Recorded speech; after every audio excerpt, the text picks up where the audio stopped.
Over my 3+ decades of using Excel, I've spent a lot of time learning dozens, if not hundreds, of different functions and learning how to use them in combination to solve more complex problems. But I understand most people don't want to spend 3 decades learning functions. They just want the spreadsheet to work. Microsoft is rolling out using Copilot a feature called formula completion. And this is where the user can just type in something like an equal sign and have the Copilot advanced AI analyze their workbook and try to figure out what it is they're attempting to do. Currently, the formula completion feature in Copilot is only available for Excel on the web, and that's English version only, or for those users who are enrolled in the beta program for Excel for the desktop. And even those capabilities aren't rolled out to all of the beta users. So if you don't have this feature, check your updates in a week or two and you might have it then.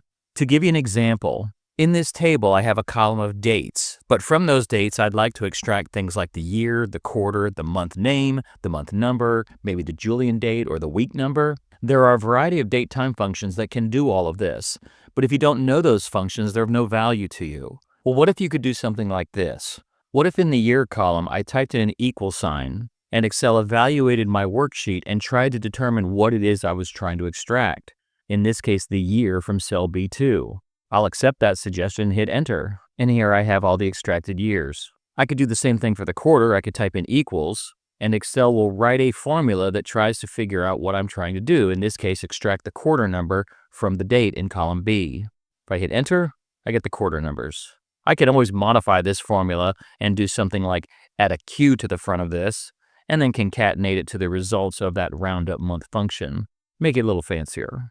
How about extracting the month name from the date? I'll type in equals, and it writes a formula that takes the date and reformats it into one that will give me the month name. If you want the month number, type in equals, it writes the formula. How about the Julian date?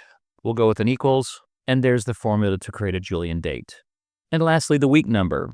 We type in equals, we get the formula.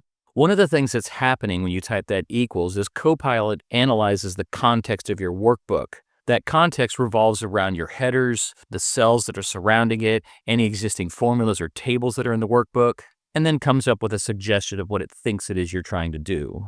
Let's scroll over. We've got the transactional cost and the sale, but suppose we wanted to calculate the profit. Now, I'm pretty sure you know what the formula is to calculate a profit, but let's say you didn't know. I can type in an equals, and it comes back and it says, let's take the sales and subtract the cost.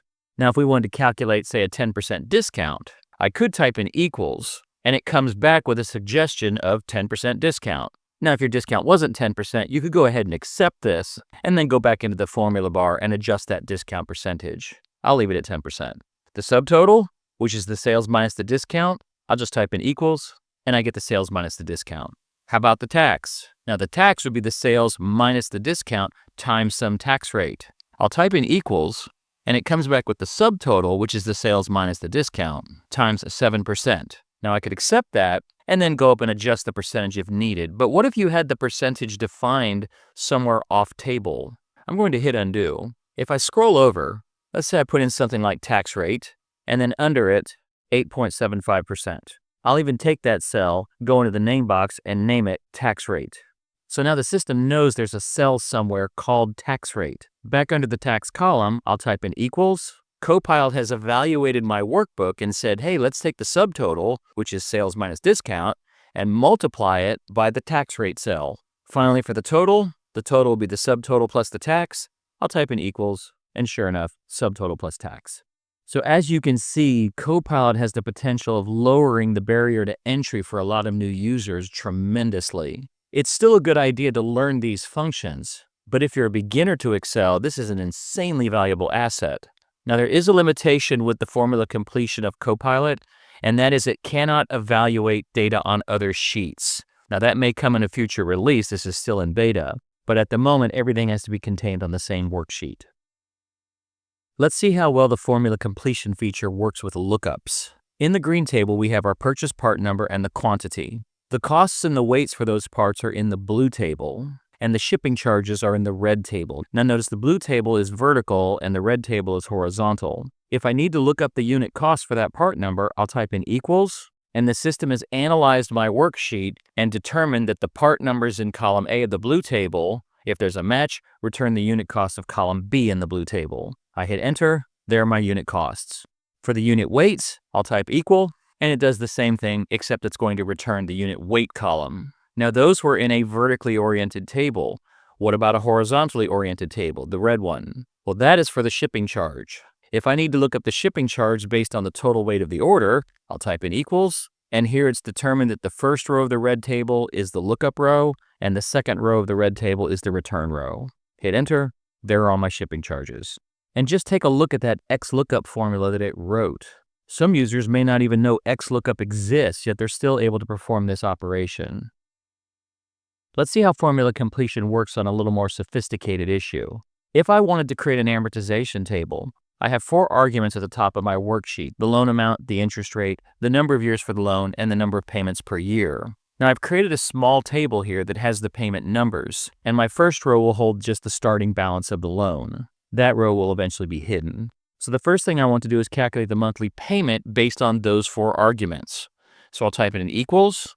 The system comes up with a formula that it thinks is what I need to calculate the monthly payment, in this case using the PMT function. That is the formula I want, so I'll hit enter, and there's my monthly payment. Now as far as the amortization table goes, for the first payment, how much of that $614 is going to interest, how much is going to principal, and then what's the remaining balance after that payment. So for payment number 1 in the interest column, I type equals, and the system creates that formula. Now here's one of the weaknesses of formula completion that I've noticed, and hopefully this will be resolved in a future version. If I hit enter, I get several errors here. The reason being is, in this formula, cells B2 and B4 need to be fixed. They need to be absolute addresses. And I've noticed sometimes it doesn't understand when it needs to perform absolute versus relative addressing. So it's always a good idea to double check these formulas. So in this case, I'll highlight those 2 formulas and press F4, and we'll lock those into position. For the first payment's principal, I'll type equals. So this is going to take the monthly payment and deduct the amount that went towards interest. If I hit enter, I get some errors, and that's because cell B6 was supposed to be an absolute address. So I'll have to go back, press F4, and lock that down. Now don't worry about the interest column being all zeros and principal being repeated. It's only because we haven't calculated the balance yet. And speaking of, for the balance, we'll type equals. And formula completion says, take the previous month's balance and deduct the principal of the current payment. All that's relative, I hit enter, and there's our amortization table. Now this row 9 was a row that was just there to get this to work. This is something I'd probably do a little right-click hide action on, and then suppress that row. So watch out for those formulas where it may fail to lock in an absolute address. And for my final example, suppose we wish to extract the zip code from a series of addresses. Now there are a lot of ways you could solve this particular problem. But one of the more sophisticated functions in Excel is the regex function. And if you're not familiar with the regex function, it would be quite the task to write this formula. I'll type in an equals, Copilot analyzes this information, and based on my heading that says zip code, it wants to use a text after function. Well, let's see how successful this is. And it was actually quite successful. Now in this case, US zip codes are fairly standardized. But suppose you had zip codes or postal codes from different places, and you had to write something more sophisticated that required regex. In this case, I could type in equals, and if I don't like the suggested formula, below this, I can ask a natural language question, such as generate a formula that uses regex to extract the zip code. Enter. So here's what formula completion came up with to solve the problem using a regex function, specifically regex extract. We'll copy that formula, go into our spreadsheet, paste it, fill it down, and we've got our zip codes. So this would be a great way to learn how to use a more sophisticated function when you need a working sample but you're not sure how to write it. You can now take this regex extract and reverse engineer it for your own needs. So that's formula completion using Copilot in Excel. Remember, it's still very much in its infancy, so I wouldn't rely on it 100% to write my spreadsheets. Like anything AI, it will undoubtedly get more powerful very quickly. Remember, this is only rolling out for Copilot users on Excel for the web, and that's the English language version only, or for those users enrolled in the beta program who are lucky enough to get it in Excel for the desktop. So let me know your thoughts on this. Do you think AI is going to take over the world and ruin all of our jobs, or is this just going to be another tool in our toolkit to make our lives easier? Thank you for watching, and remember at BCTI, the learning never stops.